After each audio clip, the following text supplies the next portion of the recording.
few years after the city of Albuquerque was slammed for how much of its parking meter revenue had gone missing, there's still work to do. That's according to a new report showing the city still hasn't made all the recommended fixes to make sure it doesn't happen again. News 13's Jackie Kent is live downtown with details.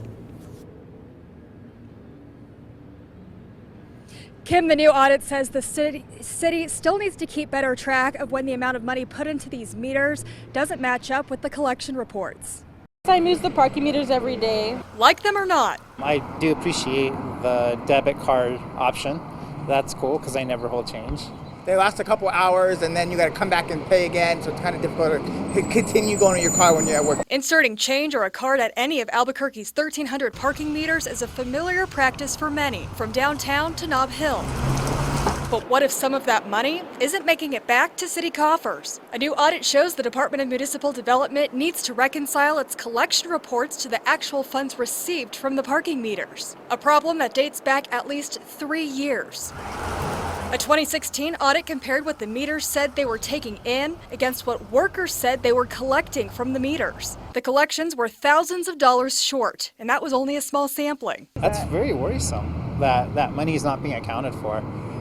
Where's it going? Especially if money's missing, especially hundreds of dollars. With no explanation of where the money went and no indication that the shortages had been looked into. It is always surprising because the accountability is, where is that? The follow-up audit from this year claims the city has not yet completed a reconciliation process. We need a little bit more done with the meters, especially like keeping track of what money's in there and people coming around and collecting the monies out. Although in the new audit, DMD says it now makes daily reconciliation reports to check for discrepancies, and ones over $50 are forwarded to the Treasury Division where they can be researched and documented. The department says discrepancies can be attributed to malfunctioning coin sorting mechanisms or if money was not collected from every meter, but does not mention if theft is a major concern.